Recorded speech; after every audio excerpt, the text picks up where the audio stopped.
அபூர்வா தம் பொண்ணு நக்ஷத்ராவை ரொம்ப பாசமாக பார்த்துக்கிறாங்க. மருந்து கூட முழுங்க தெரியாத பயப்படுற இந்த நக்ஷத்ராவுக்கு மருந்தை கூட முழுங்குற அளவுக்கு அன்பாக சொல்லி கொடுக்குறாங்க. இதை பார்த்த சித்தி, நீ இப்படி பாசமாக பார்த்துக்கிறியே, ககனை வேற கல்யாணம் பண்ணி கொடுக்குறேன்னு வாக்குறுதி கொடுத்துட்டியே, அவங்க இவளை எப்படி பார்த்துப்பாங்களோ என்னவோ அப்படின்னு சொல்ல, அபூர்வா நிறைய வரதட்சணை தான் கொடுக்க போகிறனே, அவங்க இவளை பொம்மை மாதிரி பார்த்துப்பாங்க அப்படின்னு சொல்ல, சித்தியோ, ஓ நீ அப்படி நினைக்கிறியா, நீ அந்த சாரதாவை எப்படியெல்லாம் கேவலப்படுத்தின, ஒரு முறை நீ அதெல்லாம் நினச்சி பாரு. ஒரு முறை ரவுடிங்கில் வச்சு ரவுடிக்கே கல்யாணம் பண்ண பார்த்த அந்த சாரதாவை, இன்னொரு முறை என்னடான்னா மொட்டடிக்க போனேன். இது எல்லாம் அந்த சாரதா மறந்துருப்பான்னு நினைக்கிறியா? இது எல்லாம் மனசுல வச்சுக்கிட்டு இந்த நக்ஷத்ராவை என்ன பண்ணுவாங்கன்னு யோசி அப்படின்னு சொல்ல, உடனே இந்த அபூர்வா இமேஜின் பண்ணி பார்க்கறாங்க. அந்த வீட்டில் இந்த நக்ஷத்ரா கையால் வீடு எல்லாம் துடைக்கிற மாதிரியும், பூரி அவளை திட்டுற மாதிரியும், சரியாக துடைக்கலைன்னா அண்ணங்கிட்ட சொல்லி டைவர்ஸ் பண்ண சொல்லுவேன்னு அவன் மிரட்டுறதையும் நினச்சி பார்க்குறாங்க. சாரதாவோ கால் மேலே காலை போட்டுட்டு அதுக்கப்புறம் நக்ஷத்ரா கிட்ட வந்து, என்ன முடி இவ்வளோ பெருசாக இருக்கே அப்படின்னு கேட்க, நான் நிறைய கேர் எடுத்துக்கிறேன் அத்தை அப்படின்னு நக்ஷத்ரா சொல்கிறதையும், இப்படி கேர் எடுத்துக்க கூடாது, வீடு மட்டும்தான் நீ கேர் எடுத்துக்கணும்னு சொன்னதையும், டே ககன் சிசர் எடுத்துட்டு வாடா அப்படின்னு சொல்கிறதையும், சிசர் எடுத்துகிட்டு வந்து ககன் கட் பண்ணுறதையும் நினச்சி பார்க்குறாங்க அபூர்வா. பயந்துக்கிட்டு, அம்மா தாயே நீ ககனை மறந்துடுறி அப்படின்னு சொல்ல, என்ன மம்மி என்னை செத்துருன்னு சொல்கிற அப்படின்னு நக்ஷத்ரா சொல்ல, நான் அப்படி சொல்லடி, ககனை மறந்துடுறி, அவரை மறந்துருன்னு சொல்கிறதே நான் சாகறதுக்கு சமம் மம்மின்னு சொல்கிறா. நீ இதுக்கெல்லாம் பயப்படாத, என்னை கல்யாணம் பண்ணி கொடு ககன் மாமாக்கு, நான் அவங்கள எல்லாமே என்னோட கண்ட்ரோலில் வச்சுக்கிறேன்னு சொல்கிறா. பூமி எப்படியோ தரணி மாதிரி ஆக்ட் பண்ணி வேலை வாங்கிட்டா ககன் கிட்ட. ககன் கூப்பிட்றாரு. கூப்பிட்ட உடனே இந்த அம்மா ஸ்டைலாக வந்து ஆஃபீஸில் சேர் மேலே உட்காந்துடுறா. ககன் கடுப்பாயிட்டு, எந்திரி நான் உட்கார சொன்னா உன்னை வாங்க அப்படின்னு சொல்ல, ககன் பக்கத்தில் போய் நிற்கிறா. இங்கே பாரு, என் பக்கத்தில் நிற்கக்கூடாது, 4 ஸ்டெப்ஸு பேக் நிற்கணும் அப்படின்னு சொன்ன உடனே 4 ஸ்டெப்ஸு பேக்கில் நின்று ஓகேங்க அப்படின்றா. ஓகேங்க இல்லை ஓகே சார்ன்னு சொல்லு அப்படின்னு சொல்கிறா. போய் நோட் பேட் எடுத்துகிட்டு வா அப்படின்னு சொல்ல, அது என்னன்னு எனக்கு தெரியாது அப்படின்றா. அங்கே யாருனா இருப்பாங்க போய் கேளு அப்படின்னு சொல்கிறாரு.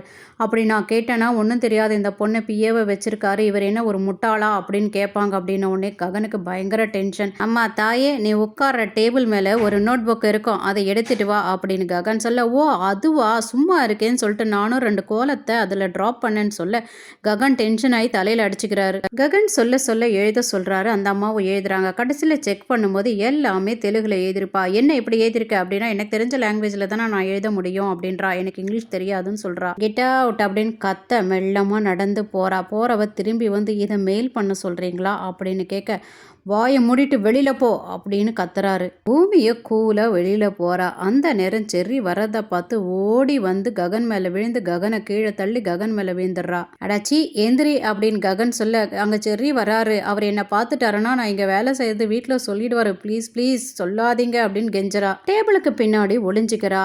செர்ரி வந்து ககன் கிட்டெல்லாம் பேசிட்டு அதுக்கப்புறம் போகும்போது நக்ஷத்ராவை பற்றி உன்னோட ஒப்பீனியன் என்னன்னு கேட்குறான். அதுக்கப்புறம் நீங்கள் மேரேஜ் பண்ணிக்கிட்டா நல்லா இருக்கும் அண்ணா, ப்ளீஸ் அண்ணா அப்படின்னு செர்ரி சொல்ல, இதை பற்றி என்கிட்ட பேசினா உன்னை சாவடிச்சிருவேண்டா அப்படின்னு சொல்ல, செர்ரி அங்கேருந்து பயந்துக்கிட்டு ஓடிடுறாரு. இதை கேட்ட பூமிக்கு ஹாப்பியோ ஹாப்பி. அதுக்கப்புறம் நிம்மதியோட வெளியில் போகிறவா, கல்யாண விஷயத்தில் எப்பவுமே நீங்கள் இதே முடிவோடு இருங்க அப்படின்னு சொல்ல, ககன் என்னடா இவ பைத்திய மாதிரி உளறிட்டு போகிறாளேன்ற மாதிரி பார்க்குறாரு. அபூர்வா, சித்தி, நக்ஷத்ரா 3 பேருமே வெளியில் வந்துட்டு இருக்காங்க காரில். அந்த வேலை இந்த சாரதாவோட காரு ஏதோ ரிப்பேர் ஆயிடுச்சு போல இருக்கு. சாரதா வெளியில் நின்றுட்டு இருக்காங்க.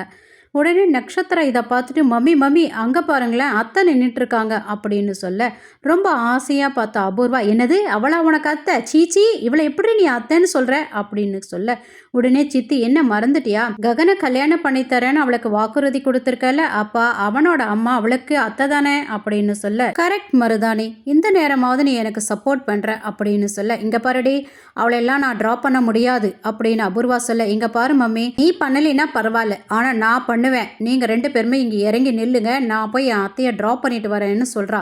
அடடே என்னம்மா பொண்ணை பெற்று வச்சிருக்க நீ, அத்தை வந்த உடனே அம்மாவை கீழே போட்டு மிதிக்கிறா பாத்தியா உன் பொண்ணு அப்படின்னு சித்தி சொல்ல, நீ கொஞ்சம் வாயை மூடு சித்தி, இப்போ என்னடி அவளை கொண்டு போய் ட்ராப் பண்ணணுமா அப்படின்னு கேட்க, அவன்னு சொல்லக்கூடாது, அவங்க அண்ணியாரே அப்படின்னு கூப்பிடணும் அப்படின்னு கண்டிஷன் வைக்கிறா. இன்னும் என்ன மம்மி உட்காந்துருக்க, இறங்கி போய் அத்தையை கூட்டிட்டு வா அப்படின்னு நக்ஷத்ரா தொந்தரவுப்படுத்த, வேற வழி இல்லாமல் இறங்கி போகிறாங்க டென்ஷனோட அபூர்வா. அபூர்வா நமஸ்காரம் அண்ணியாரே அப்படின்னு சொல்ல உடனே பயந்து போன சாரதா இப்படி அப்படி சுற்றி முற்றி பார்க்குறாங்க. சித்தியை உனக்கு தாம நமஸ்காரம் வைக்கிறா, பயம் இருக்க தான் செய்யும். ஏன்னா அபூர்வா செஞ்ச வேலையெல்லாம் அப்படி தான்.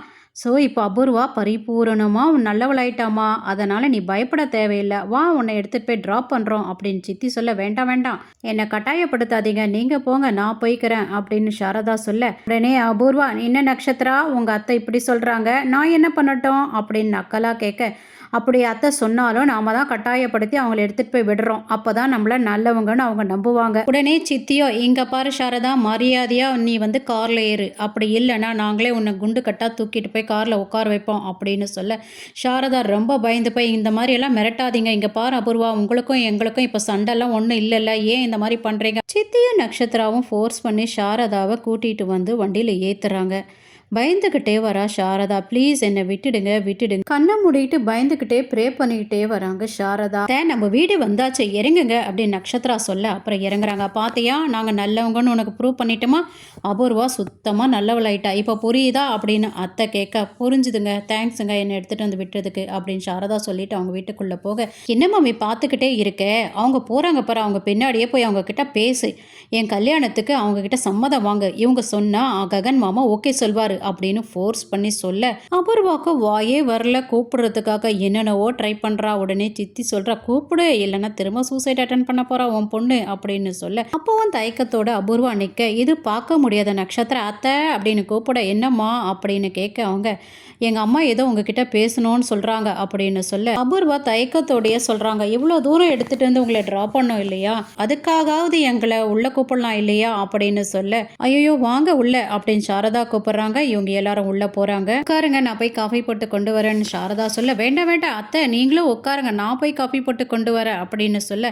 எங்கள் வீட்டில் எனக்கு என்னம்மா மரியாதை அப்படின்றாங்க. இல்லை இல்லை நீங்கள் உட்காருங்க நான் போய் காஃபி போட்டு கொண்டு வரேன், என்னைக்கு இருந்தாலும் இந்த வீட்டுக்கு வரப்போகிற மருமக தானே அப்படின்னு சொல்ல ஷாக்காய் நிற்கிறாங்க சாரதா. உடனே சித்தியோ அம்மாடியோ ஷாக்கு மேலே ஷாக்கெல்லாம் கொடுக்காத சாரதாக்கு, அப்பப்போ பிரேக்கும் கொடுக்கணும் அப்படின்னு சொல்ல, இவெல்லாம் எனக்கு சம்பந்தியாக வரப்போகிறவளா அப்படின்ற மாதிரி ஒரு பார்வையை பார்க்குறாங்க அபூர்வா சாரதாவை. அபூர்வா சித்தி கிட்ட குசு குசுன்னு பேசுகிறாங்க, நீங்களும் எழுந்திரிச்சு போய் காஃபி போடுங்க அப்படின்னு சொல்ல, ஏமா ஏன்னா அவளுக்கு காஃபி போடவே வராது, அவள் போட்டுட்டு வர காஃபியை நாம் குடிக்க வேண்டியதாக போயிடும், அப்படி நாம் குடித்தோன்னா நாமளும் செத்துருவோம் அப்படின்னு சொல்ல, உடனே எந்திரிச்சு போகிறாங்க சித்தி. அங்கே காஃபி போடாமே சும்மா நின்றுக்கிட்டு இருப்பா நட்சத்திரா. சித்தி போய் என்னடி ஆச்சு என்ன பண்ணிகிட்டு இருக்க அப்படின்னா, இல்லை காஃபி எப்படி போடுறதுன்னு தெரியல அதான் யோசனை பண்ணிகிட்டு இருக்கேன் அப்படின்னு சொல்ல, சரி சரி நீ ஒன்றும் பண்ண வேண்டாம் நான் காஃபி போடுறேன் நீ போட்ட மாதிரி எடுத்துகிட்டு போய் கொடுத்துரு அப்படின்னு சொல்ல, முடியாது நானே போடுவேன். இங்கே ரொம்ப டென்ஷனோட கேபி வந்து பூமிக்கு ஃபோன் பண்ணிக்கிட்டு இருக்காரு. பூமி ரொம்ப நேரம் எடுக்காதனால என்ன ஆச்சுன்னே தெரியல, ககன் வேற வேலை இல்லைன்னு துரத்தி விட்டானே என்ன பண்ணிட்டு இருக்காளோ அப்படின்னு டென்ஷனாக வந்து ஃபோன் ட்ரை பண்ணிகிட்டே இருக்காரு. ஃபோன் கிடைக்கவே இல்லை. மாமான்னு சொல்லிட்டு ஓடி வரா பூமி ஹாப்பியோட. என்னம்மா ஆச்சு அப்படின்னு கேட்க, எனக்கு வேலை கிடைச்சிருச்சு அப்பாயின்மெண்ட் லெட்டர் இந்தாங்க அப்படின்னு காட்டுறா.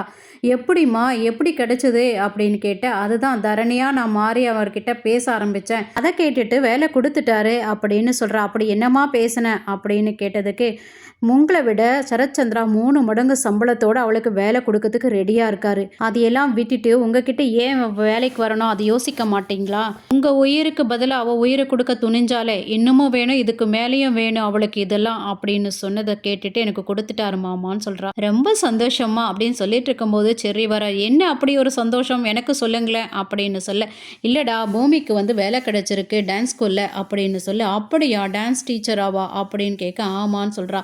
அப்போ கையில் என்னது அப்படின்னா, கையில் அப்பாயின்மெண்ட் லெட்டர்னு காட்டுறா. அதுக்கப்புறம் ஆமா செர்ரி எதுக்காக என்னை தேடி வந்த அப்படின்னு கேட்க, அதுவா உங்களுக்கு ஒரு சர்ப்ரைஸ் வாங்க உள்ளே போகலான்னு கூட்டிகிட்டு போகிறாரு. உள்ளே போய் சரத்சந்திரா கிட்டேயும் மாமா உங்களுக்கு ஒரு சர்ப்ரைஸ் அப்படின்னு செர்ரி சொல்ல, என்னடா எல்லா இடத்துலையும் சர்ப்ரைஸ்ன்ற என்ன சொல்லு அப்படின்னு கேபி கோவமாக கேட்குறாரு. மாமா நீங்கள் வந்து ஒரு ஹரிச்சந்திரா அப்படின்றாரு. உடனே கேபி, அவர் ஹரிச்சந்திரா இல்லைடா சரத்சந்திரா அப்படின்றாரு. ஐயோ அது எனக்கு தெரியாதாப்பா, மாமா சொன்ன சொல்ல தட்டாமல் செய்வார் இல்லையா, அதுக்கு தான் சொல்கிறேன் ஒரு ஹரிச்சந்திரா அப்படின்றாரு. என்னடா அதே அப்படின்னு சரத்சந்திரா கேட்க, மாமா நீங்கள் பூமியை தத்தெடுக்கிறேன்னு சொன்னீங்க, அந்த ப்ராசஸ் இன்னும் முடியல அதுதான் ஞாபகப்படுத்தினேன் அப்படின்னு சொல்ல, சூப்பரா எனக்கு ஞாபகப்படுத்தினதுக்கு உனக்கு நன்றிடா கேபி, நாளைக்கு ஆக வேண்டிய காரியம் எல்லாம் பாருங்க நம்ம வந்து பூமியை தத்தெடுக்கலாம் அப்படின்னு சொல்ல, பூமிக்கு ரொம்ப சந்தோஷம். எப்படி என் சர்ப்ரைஸு அப்படின்னு கேட்குறாரு செர்ரி. பூமி ரொம்ப தேங்க்ஸ் செர்ரி அப்படின்றாங்க. இதோட இந்த எபிசோடு முடியுது.